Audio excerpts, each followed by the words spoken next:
now more focus upon ocean diplomacy.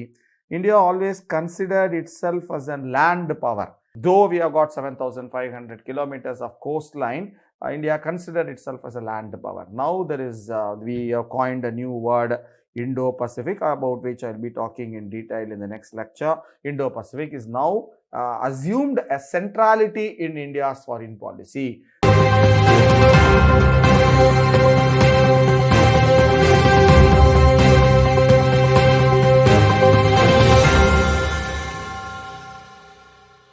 Focused with changes in the India's foreign policy. That's a topic which I am talking. So in recent years, right? So one of the changes has been, it has become more of a personalized diplomacy. What is diplomacy? Later I will be discussing that. Personalized diplomacy. So the Prime Minister, Mr. Narendra Modi himself, going to now because of Corona in the last 1.5 years, he has not traveled much, though he has recently gone to US to meet the American president for the Quad meeting. So, but before that, particularly in the first 5 years, this enormous, he has visited almost every country in the world, all the important countries, all the neighboring countries, including Pakistan. So, and that is diplomacy. He wants to develop that personalized interaction with other global leaders, prime ministers and presidents. With roadshows he has done with Trump in Ahmedabad, where they closed the slums, etc., by doing many things. He goes and that's up about personalized. This is called personalized diplomacy. So this kind of diplomacy is not to say that previously it was not there. Nehru has done that, Indira Gandhi has done that, Rajiv Gandhi have done that. And maybe in the 90s, because of the personality of the people who were at the helm, like Narasimha Rao or Deva Gowda, or later Mr. Manmohan Singh for 10 years. So they were more aged people, sober people. So you don't expect them, you can't expect Manmohan to go and hug Trump or Netanyahu. So that's completely out of character. So, but now this is more of a personalized diplomacy. Whether it is bearing fruit or not, that is a different matter. I'm just talking about the changes which have taken place in the last few years. Second, there is more focus on it's not to say it was not there previously, on what you can call it as on the diaspora, Indian diaspora. So India has got almost 20 million people of Indian origin living in other countries, which include Indian citizens or people who hold OAC, Overseas Citizen of India card, all those people. So it's a huge diaspora. So Mr. Modi, whenever he used to go to other countries, whether it is US or UK or even Singapore, he tries to conduct meetings with the diaspora in some stadium kind of an atmosphere, rock star kind of ambience. So that is focusing upon diaspora. So the diaspora, of course, I'll be discussing that in the last classes, classes, because sometimes there's one question always comes from diaspora's point of view.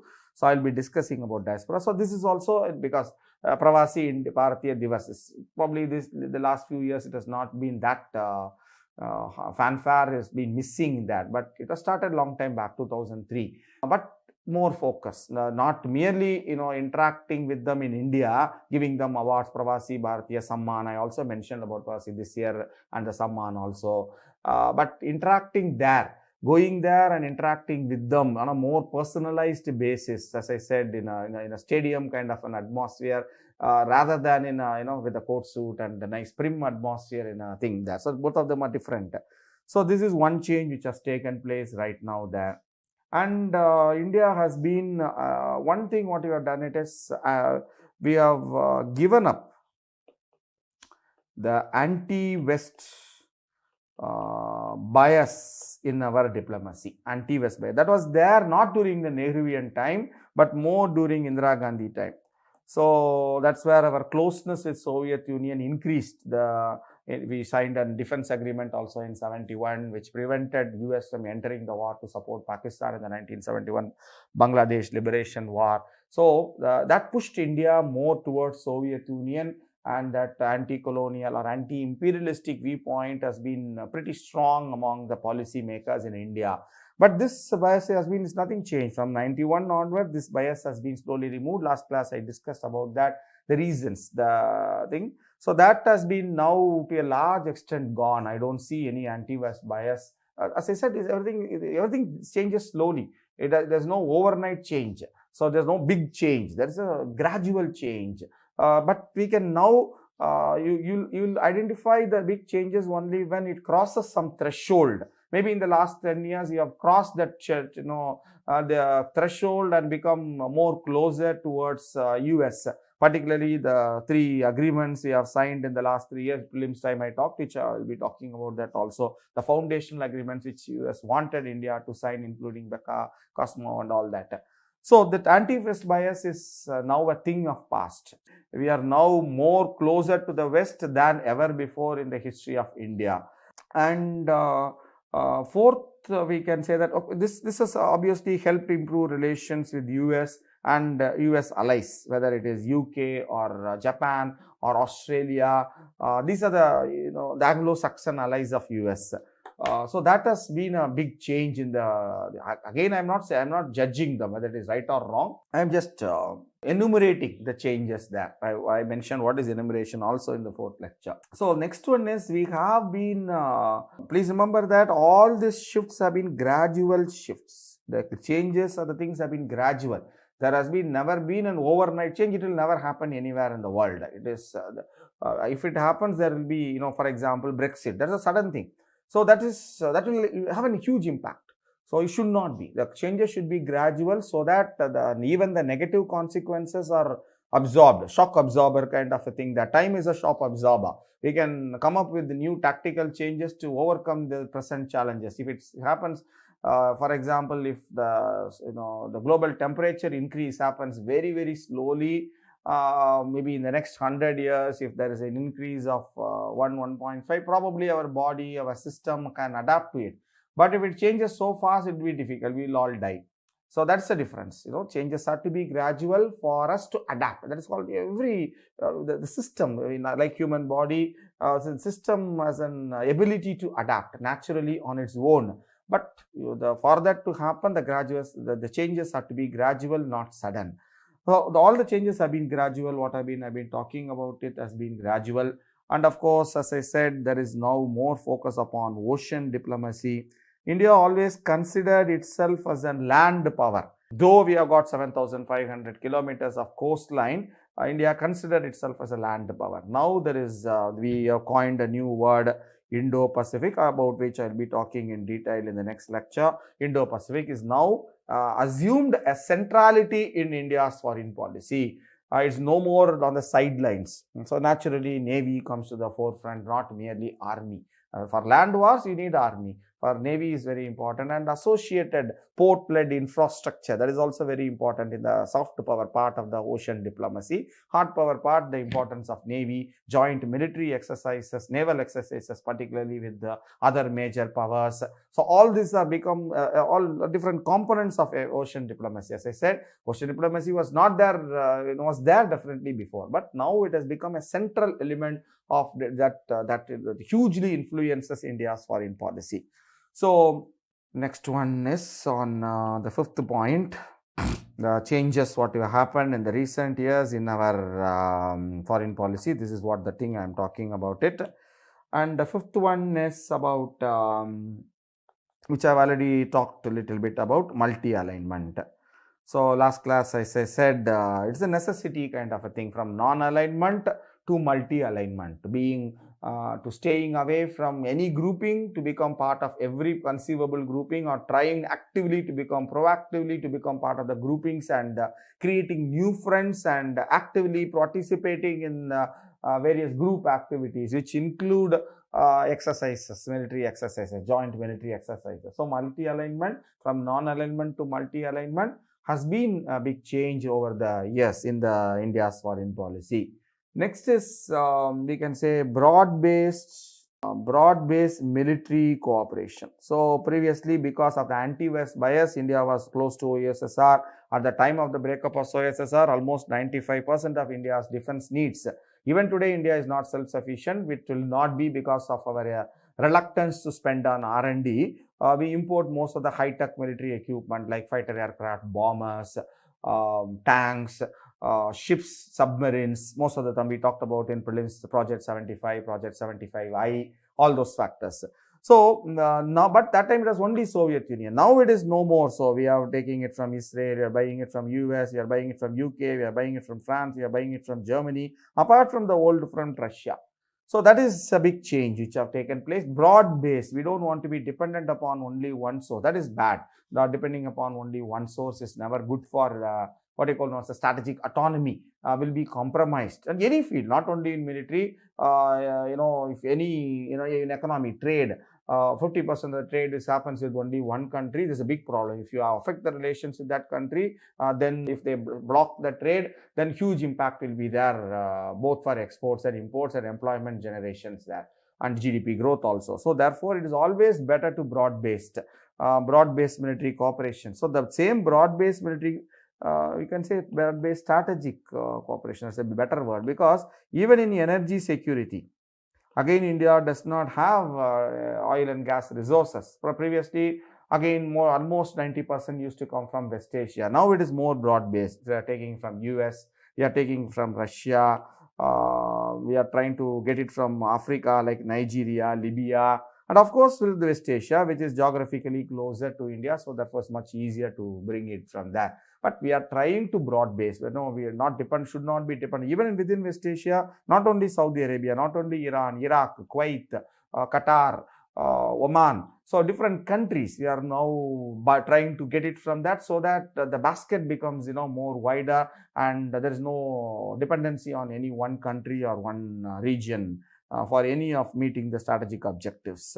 So this is one change. Again, the more broad-based this thing. This is a conscious effort to both and all type of security, whether it's military traditional security or energy security. We have to be, and even in energy security, we are broad-based. Like we are not dependent only upon oil and gas. Let us work on renewable energies where we can be self-sufficient. Though we are importing all the solar cells from China, though we are producing solar power there. Wind, most of them are imported from European countries, Denmark, Netherlands, Germany, the wind turbines, etc. But we say that it is make in India. There is no make in India, any of this in both solar and wind energy generation. They are produced in India, but the components of the production of the energy comes from outside. Then we are talking about hydrogen economy. This is again another broad basing of the energy security there. So this is, but of course, everything cannot be put under the foreign policy thing there. So we have to be very careful in the exam. It is broad based, but whether it is the topic what you are talking about is foreign policy, not right energy security as such. Then another thing what you have done in the last few years is, I lost the count, maybe 7th. Yes, from what we do, it is aid diplomacy. Another very important thing. This India has been doing again from time immemorial. Even when we were very poor, we used to help the other countries because our concept is based on Vasudhaiva Kudumbakam. But now it is more often, we are not ashamed to say enlightened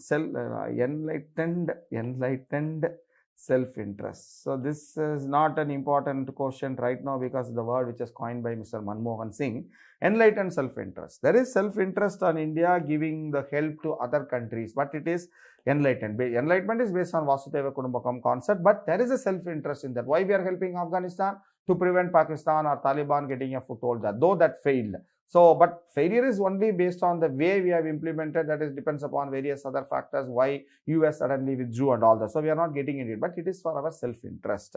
So, that is one aspect which have come. And another thing is, India has become more of a smart power. What is smart power? Later I will be discussing more in detail. So, we are trying to use both our soft power plus hard power, or we can say more cultural diplomacy is being used to achieve the goals what we have set for ourselves in the foreign policy. So, this we are becoming more smarter, when to use what, when to use there are what you call Samved, something like that, stick, carrot and stick. So, something in Hindi is there, right? So, you can note down that. So, this is what a smart, what is a smart guy does? So he will cajole and he will try to persuade. If it doesn't work, then he will show his true colors. Mai kya karun, dekho. So this is the balance of both. What is, we will be discussing soft power, hot power later on. So India is now more of that. Next one is also the focus is now more on economic diplomacy. Not merely focusing upon traditional things. Yes, that also important. Whenever the joint statement mentioned about that this country supports India to become a permanent member of the UN Security Council, energy, India becoming, and all those Kashmir issue support. So all that we include it in the joint statement with other countries. But the focus is more on talking, opening up of the markets, increasing the trade, increasing the investment, increasing the investment in the share markets also, trying to help in the infrastructure development, allowing them, opening up of that country to allow more Indians to go and work there. What is economic diplomacy? Of course, I'll be talking up today later.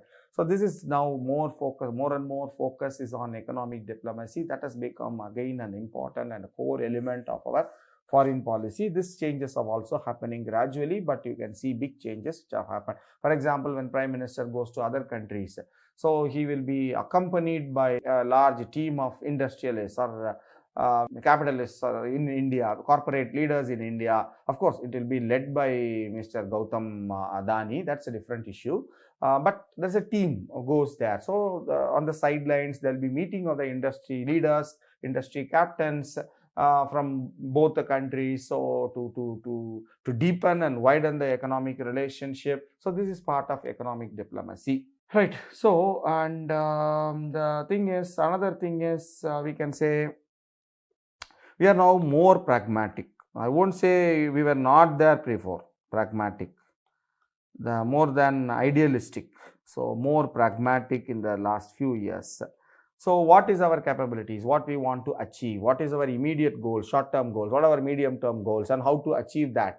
So for example, more support to Israel is part of the pragmatic approach, though not giving up the traditional support to the Palestinians or the two-state solutions to that. So pragmatic, India is a very close friend of Iran.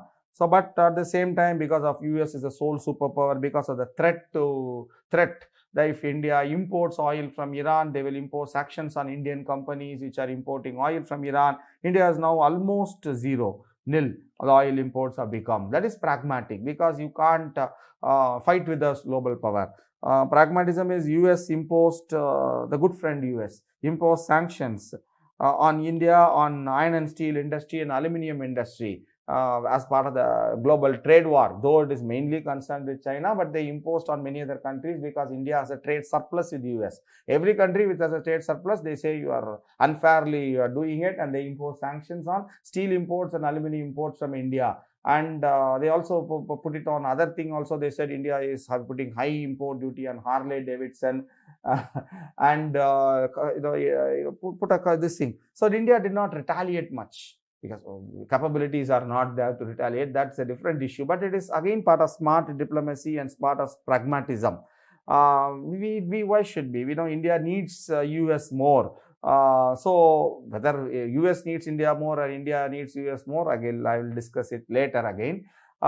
So this is part of an example only, right? So the same point you can present it in different dimensions to suit your needs there. So here I am using it to support the changes which have taken place. That is, it's become more pragmatic foreign policy.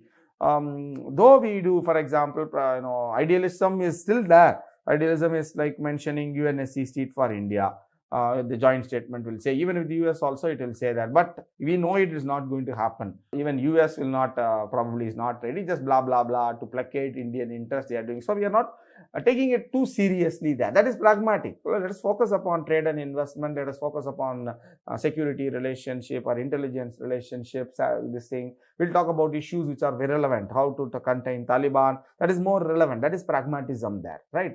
So even India is trying to establish back channel diplomacy with Taliban. So whether you like it or not, Taliban now controls Afghanistan.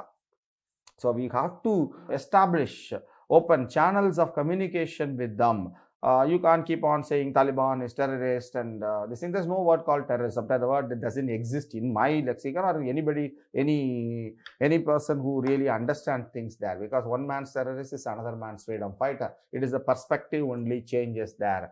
What you call as a terrorist is some other person's freedom fighter. Whom you call as a freedom fighter because the other person's terrorist. British called Bhagat Singh as a terrorist, which India calls him as a great martyr, Shaheed, and a great freedom fighter. So it's as simple as that. So that's why UPSC also last year didn't say terrorists, militants. That's the word they use when I discussed that question in the first lecture in the security issues. That's militants, never terrorists there. That's a very prejudiced word. So there are various examples to show that, as I said, even non-alignment is part of pragmatism only. It's not merely based on idealism. I mentioned it, but it has become multi-alignment, for example. It's more pragmatic these days.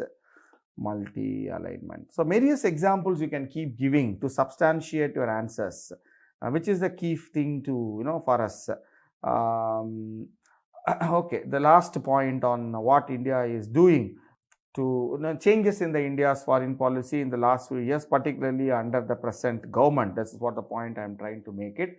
The last point may be 9th or 10th, I don't know, I lost count. Of course, this 10 can be put up in 20 also, but that doesn't, some people have this very queer practice of putting everything in point format. Don't do that way. When it is needed, you have to elaborate, right? When it is needed, only put it in bullet format. Don't put everywhere like this. Don't do that thing also. Right. Adding the points, there's no special marks for writing 20 points. Whatever points you are giving should be relevant, right?